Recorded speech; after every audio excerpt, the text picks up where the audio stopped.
Bonjour à toutes et à tous dans notre nouvelle rubrique Savoir Plus, une rubrique dédiée à donner des éclaircissements sur certains aspects et thématiques du monde de la réassurance, des thématiques techniques, opérationnelles et juridiques. Cette première séance, on va aborder la tendance du marché de la réassurance. On entend parler de marché soft et de marché hard. Qu'est-ce qu'un marché hard? Qu'est-ce qu'un marché soft? Quelles sont les caractéristiques de ces deux marchés? Comment on passe d'un marché à un autre?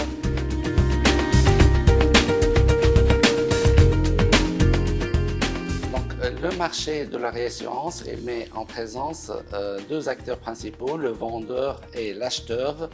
Le vendeur ici, c'est le réassureur qui va vendre de la capacité, de la protection qui est demandée par l'acheteur qui est l'assureur.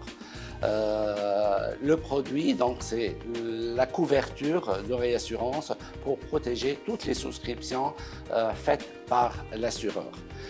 Alors, dans un marché, donc, il y a un prix. Le prix de la réassurance, le prix de la couverture, elle dépend de certains aspects intrinsèques au produit. C'est le tarif de réassurance, un tarif qui dépend de la nature du risque et du degré de vulnérabilité du risque. Donc, ce sont des données intrinsèques au produit. Mais à part ces aspects intrinsèques, il y a la situation du marché qui influe sur le prix de la couverture de réassurance. Donc le marché, donc la tendance du marché, est-ce que c'est un marché haussier ou baissier? Et là, donc, on aborde les deux aspects de marché hard et soft. Quand est-ce qu'on parle d'un marché hard? Un marché hard, lorsque la capacité disponible sur le marché, elle est rare. Donc l'offre de réassurance, elle est inférieure à la demande. Et vice-versa, un marché soft, c'est lorsque l'offre de réassurance, donc la capacité disponible, elle est abondante et elle dépasse de loin la demande de réassurance. Donc tout est une question d'offre et de demande comme dans tous les marchés des autres produits. Alors, qu'est-ce qui fait que la capacité soit abondante ou rare? Généralement, donc, la capacité elle est influée par les pertes énormes subies de temps en temps.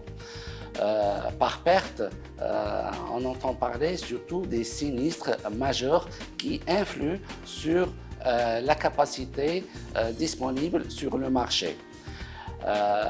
Comment ça influe? Donc, lorsqu'il y a des pertes énormes générées par des sinistres importants, parfois exceptionnels, ces sinistres entraînent des pertes aux réassureurs. Et pour compenser ces pertes, les réassureurs ils vont redresser les tarifs à la hausse pour équilibrer le résultat. Et certains réassureurs ils vont redresser les tarifs pour améliorer les résultats, d'autres capacités ils vont se retirer du marché pour aller chercher des rendements meilleurs ailleurs que sur le marché de la réassurance. Du coup, avec le retrait de certains acteurs du marché, on est en présence de capacités et de fonds propres moindres qu'avant la survenance des sinistres majeurs. Et du coup, la capacité, elle est moindre. Il va se vendre avec un prix plus cher, ce qui entraîne l'augmentation des tarifs sur les marchés.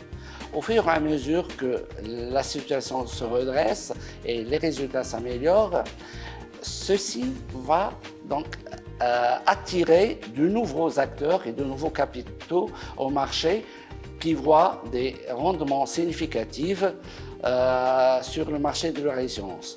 Et petit à petit, donc avec l'abondance de la capacité, les réassureurs vont être sous pression pour diminuer les tarifs, que ce soit pour les nouveaux entrants pour accaparer de parts de marché, que ce soit aussi pour les capacités déjà existantes sur le marché, pour maintenir leur présence sur les marchés.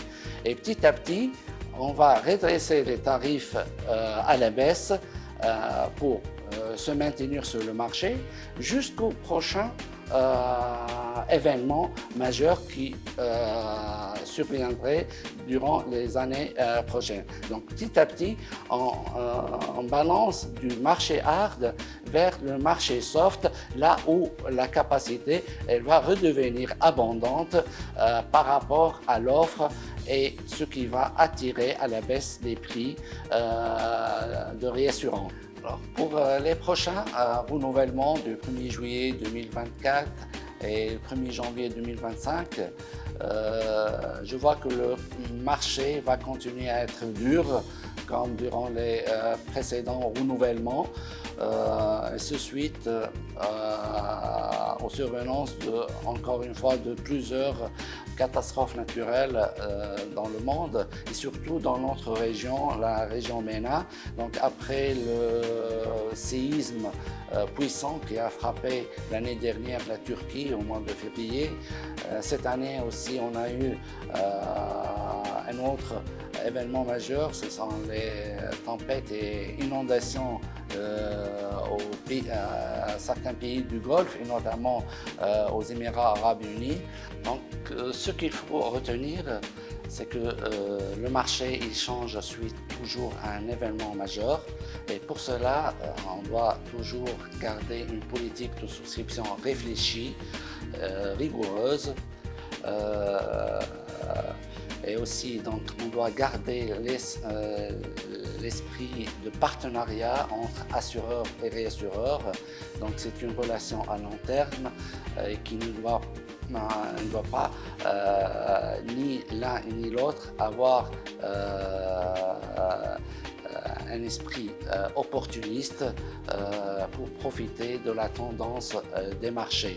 Et donc, pour cela, donc, toujours, il faut garder que la réassurance elle a un rôle social qu'il faut garder pour maintenir les équilibres économiques du marché.